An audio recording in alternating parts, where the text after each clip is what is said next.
कभी कभी लाइफ में हमारे सामने ऐसी सिचुएशंस खड़ी हो जाती है जिनसे लड़ना मुश्किल होता चला जाता है। हालात हमारे कुछ ऐसे हो जाते हैं मानो सब कुछ खत्म हो गया हो। दूर दूर तक सिर्फ अंधेरा ही अंधेरा दिखाई देता है। कुछ समझ नहीं आता कि ऐसी सिचुएशंस में करें तो करें क्या। और कई बार तो ऐसी सिचुएशंस में क्विट करने का मन करता है। हालात चाहे तुम्हारे कैसे भी क्यों ना हो, एक बात तो तय है कि ये वक्त अभी गुजर जाएगा। चाहे अच्छा वक्त हो या फिर बुरा वक्त गुजर जाएगा।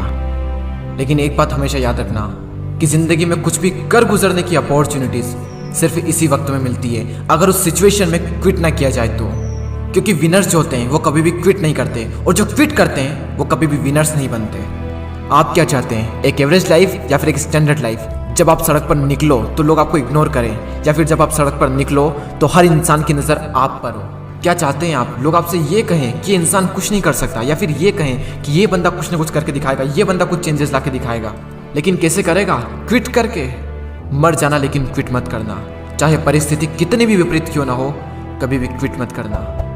आपका समय आज बुरा है, कल और बुरा होगा, लेकिन परसों आपकी जीत होगी। लेकिन सिर्फ शर्त इतनी सी है कि आप उस सिचुएशन में टिके रहो और क्विट ना करो। ये प्रकृति चाहती है कि हम इन परिस्थितियों से लड़ें, संघर्ष करें, ताकि हम और मजबूत बन सके। क्योंकि ये परिस्थितियाँ आती है हमें मजबूत बनाने के लिए, ना कि हमें कमज़ोर बनाने के लिए। ये प्रकृति चाहती है कि आप और कामयाब बने, इसलिए आपके साथ कुछ न कुछ बुरा होता रहता है। और ना सिर्फ आपके साथ, बल्कि इस दुनिया में मौजूद हर इंसान के साथ हर समय कुछ न कुछ बुरा होता रहता है। ये प्रकृति का नियम है, हम इसमें कुछ नहीं कर सकते। हमारा क्या कर्तव्य है? हमें सिर्फ इतना सा करना है कि टिके रहना है, चाहे परिस्थिति कैसी भी हो। मैं आपको एक छोटी सी कहानी बताता हूँ। एक बार एक बायोलॉजी के टीचर अपने स्टूडेंट्स को एक तितली के बारे में बता रहे थे, और उन्हें वे ये प्रैक्टिकली दिखा रहे थे कि खोल में से तितली कैसे निकलती है। और वो टीचर ये कहकर चले गए कि कोई भी स्टूडेंट्स उस तितली की मदद नहीं करेगा।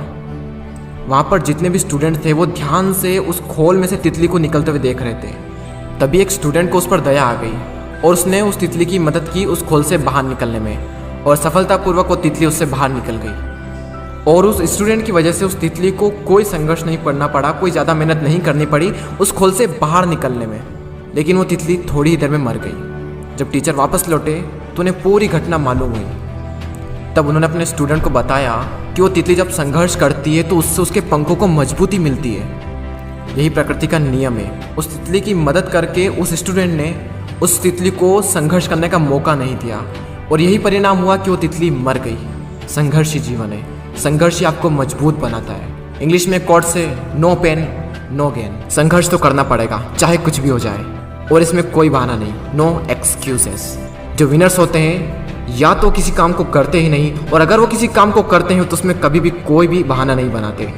और जो लूजर्स होते हैं वो किसी भी काम को करेंगे तो हर किसी में बहाना बना देंगे। अगर वो चाहें तो बहाना बनाने पर पूरी एक बुक लिख सकते हैं। मेरी तो किस्मत ही खराब है, मेरे साथ ही ऐसा क्यों होता है, मेरी एज बहुत कम है, मेरी हाइट बहुत कम है, मैं काला हूँ, मैं सुंदर नहीं हूँ, लोग मुझे पसंद नहीं करते, मैं ज़्यादा पढ़ा लिखा नहीं हूँ, मेरे पास टाइम नहीं है, मेरी आवाज़ अच्छी नहीं है, मेरे पास ये नहीं, मेरे पास वो नहीं है, काश ऐसा होता, काश वैसा होता।